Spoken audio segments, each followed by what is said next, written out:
Good day, you are listening to Focus on Liberia Daily News with me, Jeremiah Mogba.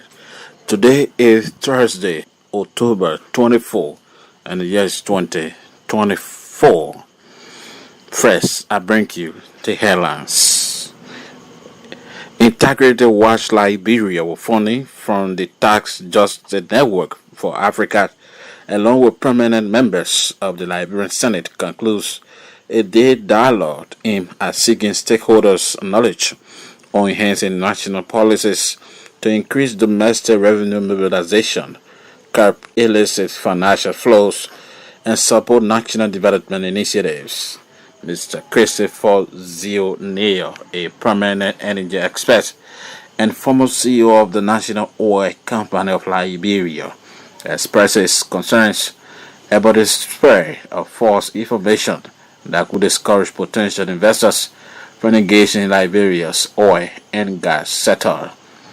U.S. Ambassador to Liberia Mark Tennant praises Liberia American poultry for a substantial investment in poultry farming, which supplies over 1,100 cartons of 360 eggs each day in the local market, away from home. Zimbabwe's President Mnangagwa, who was also been hit by allegations of election fraud over the years, prematurely congratulated Chipo on his resounding victory even before the results were announced.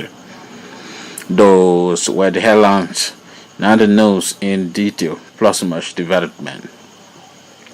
Integrity Watch Liberia with funding from the Tax Justice Network for Africa, along with permanent members of the Liberian Senate, has held a one-day dialogue aimed at seeking stakeholders' knowledge on enhancing national policies to increase domestic revenue mobilization, curb illicit financial flows, and support national development initiatives.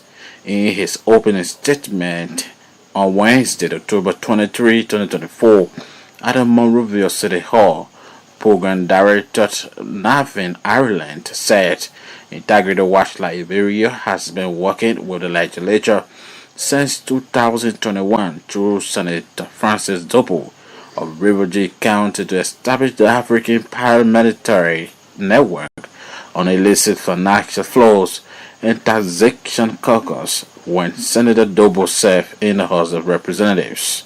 Mr. Ireland notes that following the establishment of ANEFT, the caucus has been promoting legislative public policies to reduce illicit financial flows across the country while propagating the message of increased domestic revenue mobilization. According to him, Integrated Watch Liberia has worked closely with AMNEST to review some key legislative instruments, including concession agreements. Majority members of the House of Representatives opposed to Speaker Jonathan Fonante Kofa to go to elect new leadership on Thursday, 24 October. Public curiosity increases about whether Deputy Speaker Thomas Fala, who hails from the same CDC, will join his colleagues to remove the Speaker.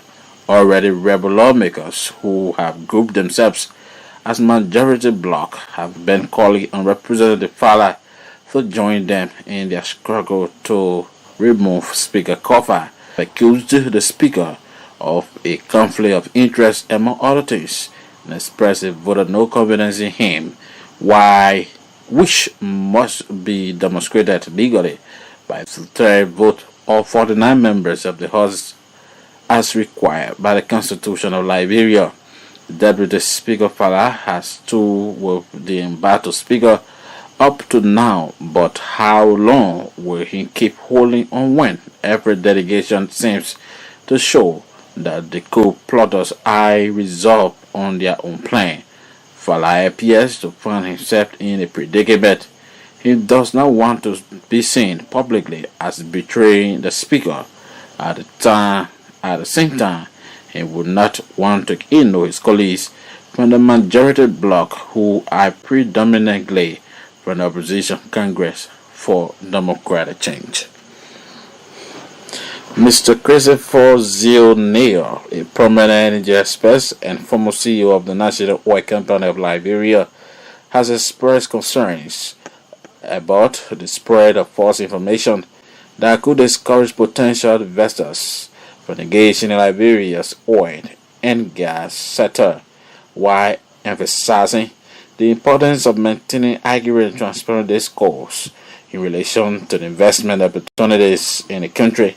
Neo clarified that he referred to as the misrepresentation of the Oronto Chevron deal, which took place during the first term of former President Ellen Johnson's salary.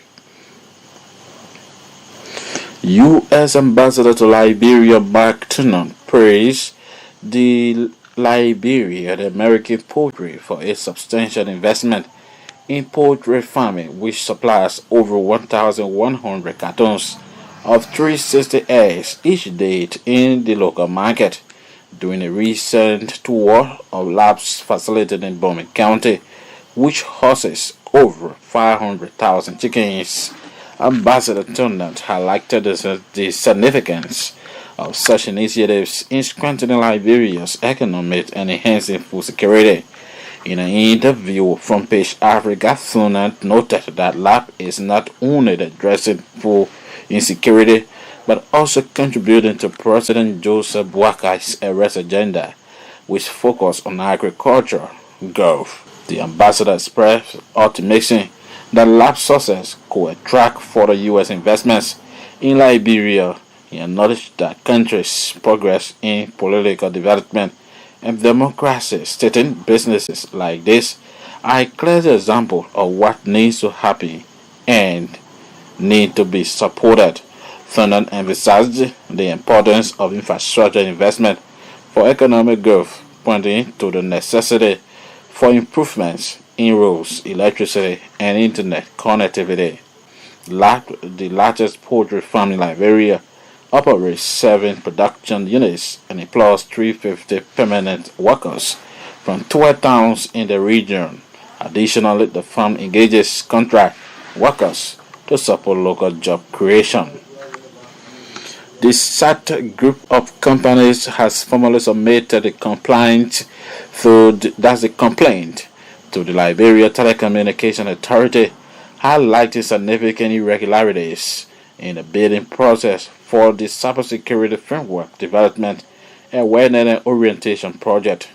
In its letter, SAT group called on the Liberia Anti-Corruption Commission, the Center for Transparency and Accountability, and the Public Procurement and Concession Commission to conduct a thorough investigation into the bidding and contract awards process, advocating for measures that ensure accountability and adherence to the public procurement and concession Act of 2010. The company expressed serious concerns regarding the fairness and transparency of the recent evaluation process, despite meeting all the requirements outlined in the request for inspection of interest and request for proposal. SAT group was unexpectedly eliminated from the bidding due to the alleged technical non-compliance in LTA's earlier response.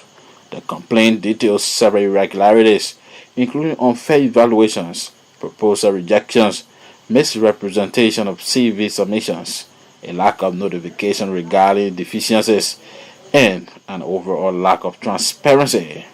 Mr. Elijah Ezeze, former CEO of SAT Group, emphasized the need for fair procurement practices, stating that they are committed to ensuring that public procurement processes in Liberia uphold the highest standards of fairness, transparency, and legal compliance. In a debriefing with the LTA acting chairperson and procurement team members on October 22, 2024, SAT Group requested the name of the winning company. This information was denied, raising further questions about the transparency process. Liberia's Finance and Development Planning Minister Egosin P. Gafwan World Bank for Investment and Development and other development partners to engage in more transformative projects that align with the country's national development plan, especially the arrest agenda for inclusive development. Minister Gafwan made this appeal during a meeting with EBID President Dr. Josh Akekom Donko held on the sidelines of the 2024 annual meeting of the World Bank and International Monetary Fund. Finance Minister Gafwan emphasized his commitment to restoring confidence among development partners in Liberia and explained that regaining this confidence will allow development partners, including EBD, to contribute significantly to Liberia's development agenda, positively impacting citizens across various areas. The Liberian Senate has constituted a 5-member committee to mediate between rival factions of the House of Representatives. The Senate set up the committee following Thursday's section at a consultative meeting. Those appointed to the committee are former pro tempore and now Grand Bassa County Senator Besson Gat Finney, Chairman Wellington G. Smith Rivers County, Thurman Yaya Nimley, Grand Jida County, Blebo Brown, Maryland County, and Daba Vapla, Grand Catemont County. The committee is tasked with mediating between the two parties in the lower house and advancing a way forward. But in the wake of such development, the embattled Speaker of the House of Representatives, Councillor Jonathan Fonati Kofa, has vowed to invoke Article 33 of the Constitution and involve the Supreme Court in the matter. Article 33 states, simple majority of each house shall constitute a quorum for the transaction of business, but a lower number may adjourn from day to day and compare the attendance of absent members. Whenever the House of Representatives and Senate shall meet in joint session, the presiding officer of the House of Representatives. The Civil Society Human Rights Advocacy Platform of Liberia has officially launched a project for the abolition of death penalty in Liberia. The project was launched by the British ambassador accredited near Monrovia, near Berkeley, on Wednesday, October 23, 2024, at Corinan Hotel in Monrovia. The project aims to increase public support for the abolition of the death penalty and draw up a clear plan for the ratification and domestication of the protocol with all prisoners removed from death row and the successful passage of the law through the House of Representatives and the Liberian Senate. The longer-term real-world difference will be no further prisoners sentenced to death penalty and greater public support for non-violent punishment of crimes. Speaking at the launching program, the British ambassador Neil Brackley said he was delighted through his office to support the work of the CSO platform in Liberia through the death penalty abolition project. According to him, the United Kingdom is committed to the universal abolition of the death penalty. He said the fact that global trend towards the abolition of the death penalty is continuing in all parts of the world. 30 officers of the Liberia Justice Enforcement Agency are undergoing 4 days of intensive free rapid drug testing training conducted by the medical team from the Africa Union Trading Company Incorporated in Liberia. According to the information gathered, the ongoing rapid drug testing training was organized to help the LDA officers understand the different kinds of drugs and their effects on victims, as well as understanding human rights declaration violations at various rehab centers operating in Liberia. The 4-day intensive rapid drug testing training also focuses on reconnection of narcotic substances and prevention as it relates to the company's nationwide drug test initiatives. LDA officers are learning how to conduct rapid drug testing interdicting substances to include marijuana, cocaine, amphetamine, heroin, opioid, among other. This ongoing rapid drug testing training is a rapid drug test similar to MTT test and does not require laboratory. Speaking, the Chief Executive Officer of the Africa Union Trade Company, Eric Twin, expressed his company's readiness to support the government of Liberia in the fight against narcotic substances in Liberia. In foreign news, that Mozambique's ruling party Frelimo has won the country's divisive, violent mild election, extending its 49-year grasp on power in the sub-Saharan African nation according to official results. Daniel Chipo Frelimo's relatively unknown presidential candidate, seen as an agent of change, will replace Philippe Yuzi, who has served 2 terms. At 47, Chipo, who gained 71% of the vote, will be the first president born after independence in 1975. His closest challengers, Benicio Mondlane, got 20%. Chipo said in his victory speech, "We remain silent all this time for respecting the law. We are an organized party that prepares its victories."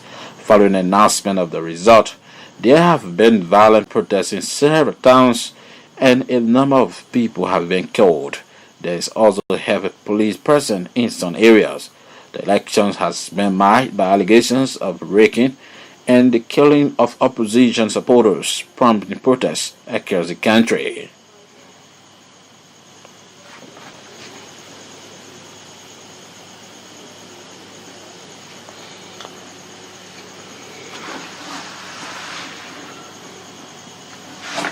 And Zimbabwe's President Mnangagwa, who has also been hit by allegations of election fraud over the years, prematurely congratulated Chipo on his resounding victory even before the results were announced.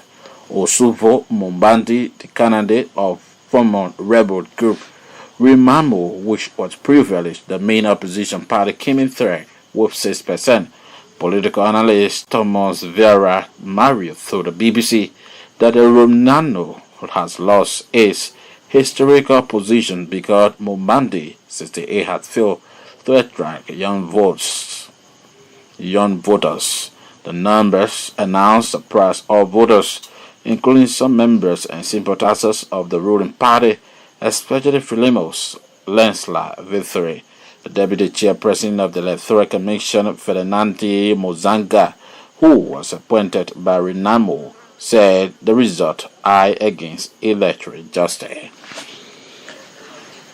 To end the news, here once again, ID top stories. Integrity Watch Liberia will funding from the Tax Justice Network for Africa, along with permanent members of the Liberian Senate, concludes a day's dialogue aimed at seeking stakeholders' knowledge on enhancing action and policies to increase domestic revenue mobilization, curb illicit financial flows, and support national development initiatives. Mr. Christopher Zioneo, a permanent energy expert and former CEO of the National Oil Company of Liberia, expresses concern about the spread of false information that could discourage potential investors from engaging in Liberia's oil and gas sector. U.S. Ambassador to Liberia Mark Tennant praises Liberian American poultry for a substantial investment in poultry farming, which supplies over 1,100 cartons of 360 eggs each day in the local market. Away from home, Zimbabwe's President Mnangagwa, who has also been hit by allegations of election fraud over the years, prematurely congratulated Chipo on his resounding victory even before the results were announced. That's Focus on Liberia Daily News.